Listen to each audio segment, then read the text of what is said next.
Yo, what's up, Chris TV? Welcome back to our channel, guys. Today is another day, another vlog from Caloocan. Naglalakad po tayo dito papuntang Valenzuela, guys. Every morning ito yung ginagawa natin, no? Para magpainit, no? Some light exercise, no? Kailangan natin yan. Huwag tayo. Ito yung mall dito, guys, pero hindi na masyado tinatangkilik. Yan. Since mayroon na kasing SM banda ron sa Bagumbong, no? Parang pero mayroon pa rin napupunta dito. Dito masarap kainan pag may okasyon kasi kaunti lang yung tao. Doon na sila sa SM. Dito ako, guys, papunta na sa Valenzuela na ito actually, no? Pero hindi na ako lumalayo. Isang round na ako dito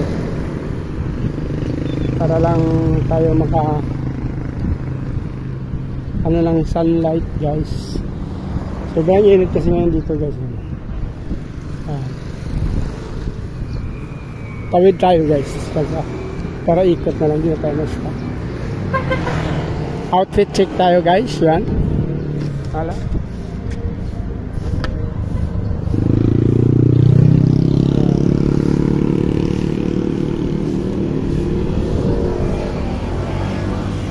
Yun, no?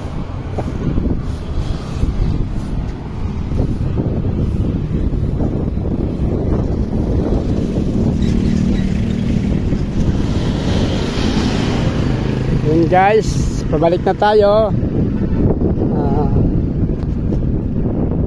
Every morning lang makasagap lang tayo. 1 to 1.5 hours na paglalakad lang, guys, ang ginagawa ko. Yan. Para hindi naman boring since hindi na tayo nag-work, no? Hindi pa naman tayo makawin na probinsya since mayroon pa akong isang anak na nag-aaral. May tumutulong naman sa atin yung ating mga anak na may trabaho na. Hindi pa natin alam, guys, ano, sa mga darating na pagkatapos na makagraduate bunso. So ano ang plan natin? Pero first of all, siguro mag-ipon tayo ng sariling pera para hindi na lang tayo lagi nakaasa sa mga anak natin, no? Yun ang plan ko na gusto ko kasi magkaroon ng kahit maliit lang, no, na negosyo para hindi boring yung life sakali man umuwi tayo ng probinsya, guys. Kasi ang mga anak natin mayroon na rin silang kanyang-kanyang buhay since hindi pa naman nag-asawa, no, mga anak, wala pa namang may nag-asawa, pero siyempre sa future nila kailangan din nilang mag-ipon.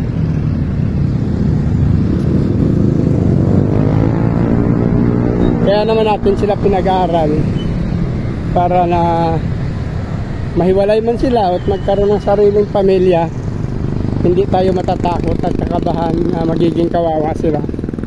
Huwag na nilang danasin yung mga naranasan nating hirap.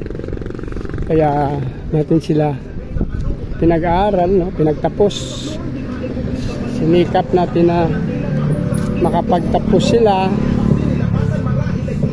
sa academic course, no, mga 4 years course, para hindi na sila maghirap at medyo magaang trabaho makukuha nila, no? Hindi masalamat tulad sa atin na hardworking, mabibigat.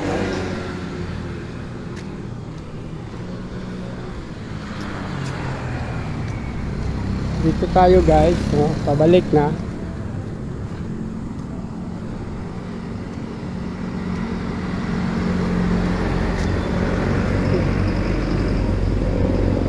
Dito bakante pa pala yun. Magandang pabahay ng Valenzuela dun. Ayun itong dating simbahan na maliit. Dito sa Big Nine. Ngayon yun na. Malaki na. Yun na siya. Nagpatayo na sila ng malaki. Pero hindi ako hindi kami madalas magsimba dyan kasi mayroon sa bahay ko, mayroon doon malapit din na simbahan. Katolik din siya. Doon nga ako nagpupunta. Doon kami nagsisimba.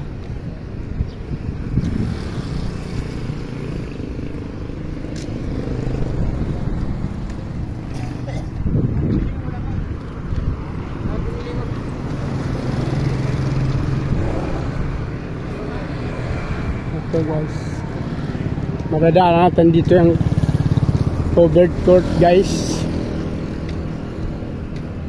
Kita ko sa inyo guys, meron dito mga dancer guys.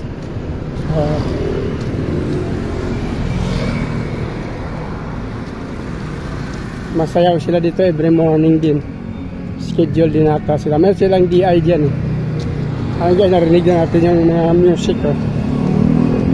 Ito yung mga veteranong mananayaw guys. Ayan o. Ayan. Veteranong mananayaw. Ayan.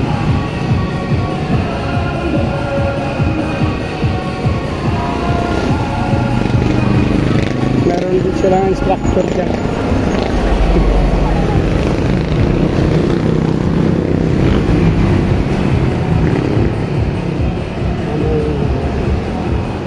Dito yung bagong simbahan guys ng Bignay Malaka. Actually hindi pa siya masyadong finish. Unti-unti lang nila.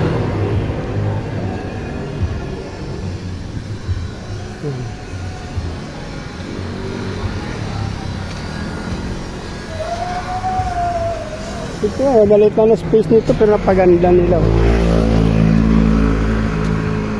So dito na lang guys. Para hindi na mabambigyo natin, stop na natin ito guys.